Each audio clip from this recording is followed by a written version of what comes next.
निजी स्कूलों की मनमानी के खिलाफ छात्र अभिभावक मंच ने मोर्चा खोल दिया है। मंच ने शिक्षा निर्देशालय के बाहर धरना प्रदर्शन किया और निजी स्कूलों द्वारा फीस वृद्धि, किताबों के नाम पर की जा रही लूट को रोकने की मांग की गई है।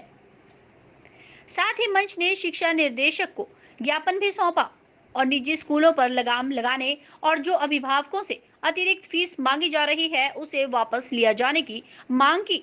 और यदि ऐसा नहीं होता तो मंच ने उग्र आंदोलन करने की चेतावनी भी दी है। खोरी का भी धंधा है और कमीशन खोरी के धंधे के साथ साथ जो दुकानें हैं वो किसकी हैं वो सब जानते हैं। जहाँ पे जो है वर्दियाँ बेची जा रही हैं, जहाँ किताबें बेची जा रही है, ये सब कुछ एक गोलमाल चल रहा है। आपको मालूम है हिमाचल गवर्नमेंट ने भी ये तय किया है कि जितने भी प्राइवेट स्कूल हैं, चाहे सरकारी स्कूल है बोर्ड के, हिमाचल बोर्ड के, वहाँ पर हिमाचल बोर्ड की ही किताबें लगेंगी। लेकिन क्या किसी प्राइवेट स्कूल में वो किताबें पढ़ाई जा रही हैं? वो किताब जो 30 रुपये में मिलनी है वो प्राइवेट स्कूल जो उस किताब को 150 रुपये में बेच रहा है। ऐसे ही जो एनसीईआरटी ने किताब फाइनल की है पूरे देश में, वो किताब 80 रुपए की है, 70 रुपए की है। लेकिन प्राइवेट स्कूल जो है 550 रुपए की किताब उसी किताब को बेच रहा है। क्यों बेच रहा है? एक हार्ड कवर लगाकर, सिर्फ एक कवर को बदल कर जो है पूरी ये कमीशन खोरी कर रही है, मुनाफाखोरी चल रही है। तो ये आज इस बात को लेकर आए कि जो लगातार ये जो अभी एग्जाम का टाइम जैसे जैसे आगे बढ़ रहा है फाइनल एग्जाम का, वैसे वैसे ही सारे पेरेंट्स बच्चों को लेकर चिंतित होते हैं और बच्चों के ऊपर या पेरेंट्स के ऊपर दबाव बनाया जा रहा है कि जो हम फीस मांग रहे हैं वो देनी पड़ेगी। तो अगर बच्चे फीस नहीं भी देंगे तो उनको ऑनलाइन क्लासेस से बाहर किया जा रहा है। पीछे आपने खुद रिपोर्ट किया था, दयानंद के अंदर जो है एग्जाम से ही बाहर कर दिए गए थे बच्चे। तो ये सारी प्रताड़ना चल रही है। इस सारे मसले पर जो आज हम यहाँ पर आए, प्रदर्शन भी कर रहे हैं। इसके बाद जो है ज्ञापन भी हम सौंपेंगे और यही हम कार्रवाई की मांग करेंगे डायरेक्टर महोदय से कि आप जो इसमें तुरंत हस्तक्षेप करें। जो 5 दिसंबर 2019 की जो अधिसूचना है उसको लागू करवा दीजिए। बाकी बातें उसके बाद होती रहेंगी रेगुलेटरी कमीशन और कानून की, क्योंकि वो भी उसका प्रारूप बन चुका है। उसको लागू कराने के लिए लड़ाई आगे चलती रहेगी। फिलहाल जो हम रिलीफ चाहते हैं कि जो भी ये एक्स्ट्रा फीस मांगी जा रही है इस पर प्रतिबंध लगाया जाए और 2019 की जो अधिसूचना उसको लागू करवाया जाए। प्रदर्शन हम शिक्षा निदेशालय के बाहर कर रहे हैं और इसको करने की जरूरत ये महसूस हुई क्योंकि आपको मालूम है कि जब लगातार एक आंदोलन चल रहा था उसके बाद सरकार ने एक कानून का प्रारूप लाया था। उस पर जो पूरी रायशुमारी भी हुई, 1 महीना जो है पूरा दिया गया सुझाव देने के लिए। 21 सुझाव हमने भी उसमें दिए थे सरकार को कि किस तरीके से कानून बनना चाहिए, रेगुलेटरी कमीशन क्यों स्थापित होना चाहिए, स्कूलों की दुकानें जो हैं जो स्कूलों के अंदर चल रही हैं किताबों की या वर्दी की, उस पर पाबंदी लगनी चाहिए, या पूरे का पूरा जो आज निजी क्षेत्र के अंदर जो स्कूल चल रहे हैं उस पर जो उसको कसने के लिए या उस पर संचालित करने के लिए पूरा एक सरकार की ओर से जो योजना होनी चाहिए, उस बात को लेकर हम लगातार संघर्षरत रहे हैं। लेकिन अभी क्या हो रहा है आपको मालूम है, सितंबर का महीना चल रहा है, खत्म हो रहा है। एग्जैक्टली नवंबर के पहले हफ्ते में जो है फाइनल एग्जाम शुरू होते हैं शिमला शहर जैसी जगह में स्कूलों में। तो अब इस बात का फायदा उठा रहे हैं प्राइवेट स्कूल और जो है पेरेंट्स को धमकाना शुरू कर रहे हैं कि बढ़ी हुई फीस दो। और क्या है कि 2020 में भी इन स्कूलों ने 15 से लेकर 50% फीस बढ़ाई, अभी भी 2021 में इतनी फीस बढ़ाई, जबकि 2019 की जो 5 दिसंबर की अधिसूचना है वो साफ कहती है फीस बढ़ नहीं सकती है बगैर जनरल हाउस के। जनरल हाउस हुआ नहीं, स्कूल चला नहीं।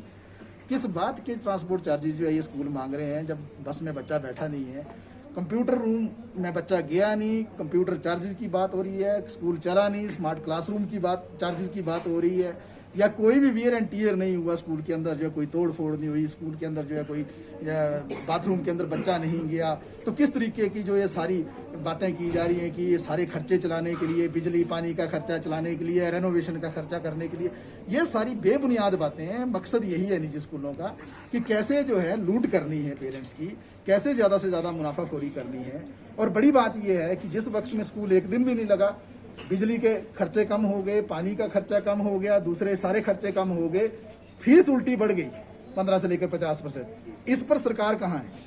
सरकार को सब कुछ मालूम है, शिक्षा विभाग को सब कुछ मालूम है। हमने कितने मांग पत्र जो यहाँ मैं कह रहा था 18 मार्च 2019 से लेकर आज तक 18, 19, 20, मुझे तो एग्जैक्टली इसका आंकड़ा भी याद नहीं रह गया, लेकिन 18 से ज़्यादा ही ये चिट्ठियाँ हैं या मांग पत्र है या जो यहाँ पर मुलाकातें हैं या प्रदर्शन है, ये सारा हमने किया।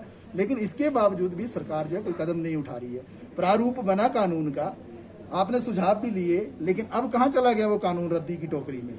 अब उस कानून को लागू क्यों नहीं करते हैं? क्योंकि कैबिनेट के अंदर मुख्यमंत्री साहब काफी परेशानी में, खुद भी 4 कैबिनेट मंत्री जो है मुख्यमंत्री को घेर देते हैं आपकी कि आप कैसे जो है कानून बनाएंगे। ये मसला जो है बहुत बड़ा मसला, क्या मसला है? मसला ये है कि सरकार के भी कुछ लोग स्कूल चला रहे हैं। एनुअल चार्जेस नहीं चलेंगे, प्राइवेट स्कूलों की मनमानी नहीं चलेगी,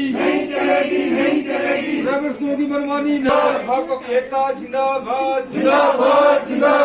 शिक्षा निदेशक होश में आओ, निजी स्कूलों की लूट पर रोक लगा नहीं चलेगी, अभिभावकों की लूट नहीं चलेगी, अभिभावकों की लूट नहीं चलेगी, निजी स्कूलों का संचालित भारी फीसें नहीं चलेगी, मनमानी फीसें नहीं चलेगी, अभिभावकों की लूट नहीं चलेगी, मालिकों के खिलाफ कार्रवाई करनी होगी,